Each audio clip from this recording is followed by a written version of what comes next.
반갑습니다. 말씀과 함께 하루를 시작하는 주님의 백성들을 예수님의 이름으로 축복합니다. 2022년 12월 29일 목요일 오늘 주신 말씀은 요한 2서 1장 7절부터 13절까지입니다.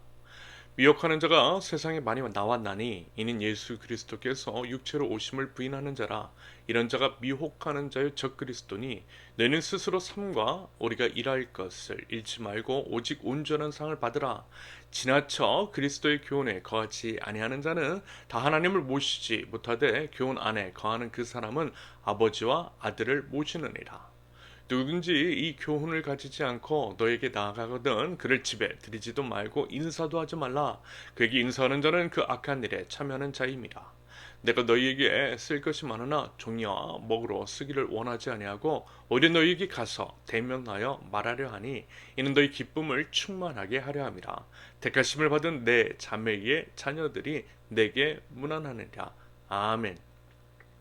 오늘 본문을 보니까요, 미혹하는 자가 많이 나왔다라고 진술합니다. 7절, 미혹하는 자가 세상에 많이 나왔나니.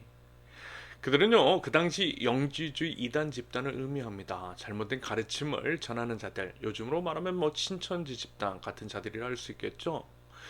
아마도요, 이런 악한 무리들은 앞으로 더더욱 발악을 할 것으로 여겨집니다. 왜냐하면 마지막 때 우리 주 예수 그리스도의 재림의 날이 가까웠기 때문입니다. 그러므로 우리는 어떻게 할까요? 8절, 너희는 스스로 삼가야죠. 조심하고 경계해야 한다라는 겁니다. 그래서 어떻게 해요? 8절 다시, 너희는 스스로 삼가 우리가 일한 것을 잃지 말고, 우리가 일한 것, 다시 말해서 우리 믿음, 이제까지 쌓아온 그 소중한 신앙의 업적 같은 것들을 잃지 않아야 한다라는 겁니다.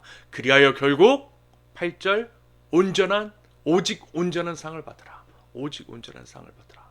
믿음의 경주를 끝내 다 마치고 결국 온전한 상, 의와 영광의 면류관을 받으라는 말씀인 거죠. 그것을 얻기 위해서 그와 같은 미혹 같은 것들을 물리치고 신앙의 경주를 완주하라는 당부입니다.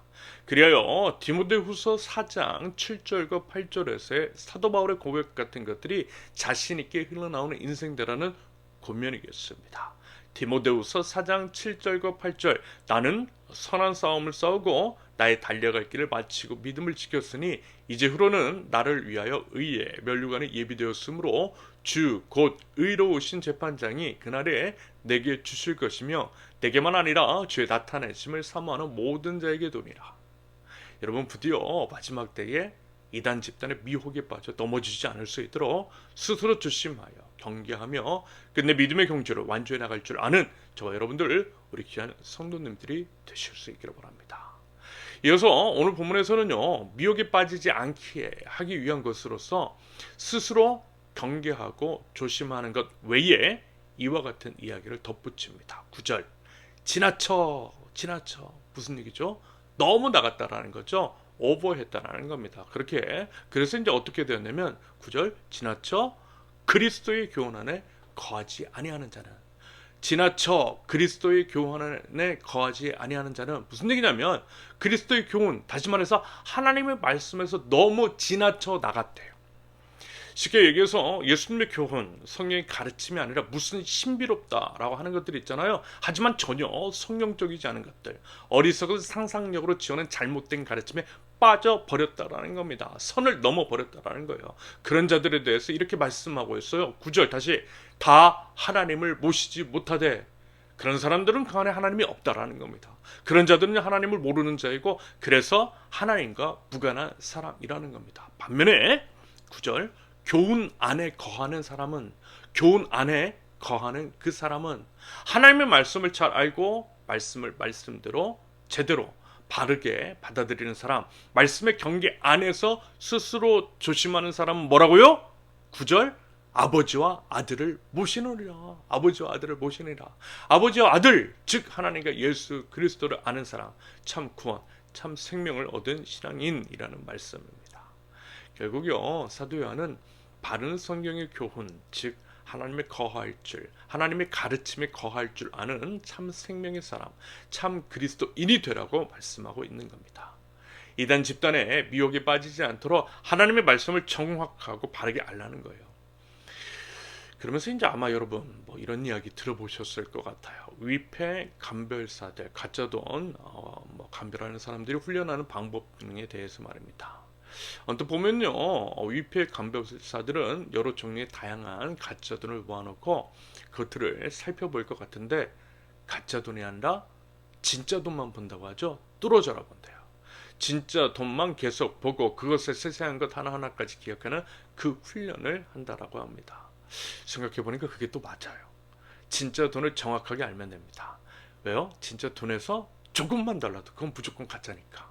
그러므로 진짜 돈으로만 훈련하는 게 맞더라고요. 진짜 화폐, 진짜만 제대로 정확하게 알면 되다라는 겁니다.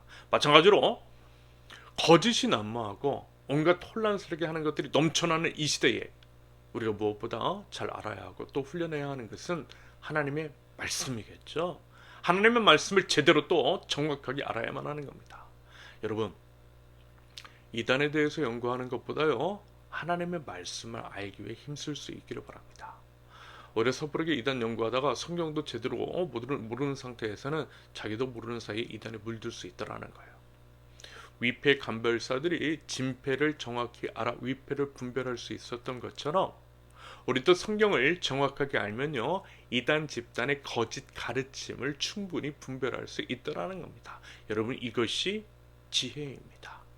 부디 성경 위에 바로 설 때에 하나님께서 주시는 지혜로 바른 분별이 있는 하나님 나라 백성들이 되실 수 있기를 바랍니다.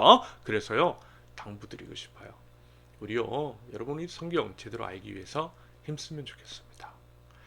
일주일에 단 한 번 주일 예배 때 듣는 말씀만 가지고는 여러분 안 돼요. 사실 이렇게 이제 매일 새벽 말씀을 듣는 것도 좀 부족합니다. 여러분 각자가 스스로 말씀을 연구하는데 애를 써 보셨으면 해요. 물론 어렵죠. 일단 바빠요. 바쁜 세상. 다른 것들에 신경을 쓰는 것도 모자란 에너지와 시간입니다. 그런데 여러분, 바빠서 성경을 못 보고 성경을 연구하지 못한다라고 하는 사람은요, 아무리 시간이 주어져도 똑같이 못할 겁니다. 상황과 환경의 문제는 아니라는 거예요. 그럼에도 우리의 생명을 위해서 말씀을 알기 위해서 힘써보자라는 거예요. 말씀이 생명이라면서요. 생명이잖아요. 생명을 위한 것인데 생명 걸어야 하지 않겠습니까? 그리고요, 어려워요. 말씀 읽고 해석하는 것이 쉬운 것은 아니더라는 겁니다. 그런데요, 그래서 제가 있잖아요. 제가 여러분들 힘써 도와드릴게요. 저희도 열심히 공부할 것이고요, 바른 신학적, 성경적 도움을 드리기 위해서 노력할 거예요. 그래서 우리 함께 하나님의 말씀을 제대로 알아가 보자라는 겁니다. 그리하여 결국 승리하여 온전한 상, 승리의 면류관을 받는 우리 하나님 나라 백성들, 저와 여러분들 모두가 되실 수 있기를 예수님의 이름으로 축원합니다. 함께 기도합니다. 진리의 말씀이 온전히 서기를 원합니다. 바른 성경적 지식이 있게 하시고 분별의 영을 허락하여 주시사 진리와 거짓을 제대로 분별하게 하시어 저를 죄와 악의 유혹과 미혹으로부터 하나님 구원하여 주시옵소서. 이런저런 핑계로 영적 게으름을 피우는 것이 아니라 더욱 깨어 하나님의 말씀을 살피고 생명 말씀으로 생명 가득한 저희들, 생명의 말씀을 전할 줄 아는 축복의 통로 하나님 나라 백성들 될 수 있도록 하나님 저를 인도하여 주시옵소서. 하나님 무엇보다 진리의 영이시고 사랑의 본체이신 예수 그리스도를 따라서 진리와 사랑 가운데 거하는 하나님 나라 백성들, 저희 모두가 될 수 있도록 하나님 인도하시고 은혜를 베풀어 주시옵소서. 예수 그리스도의 이름으로 기도합니다. 아멘. 하나님께서 오늘 주신 말씀과 각자의 기도 제목을 놓고 잠시 기도하도록 하겠습니다.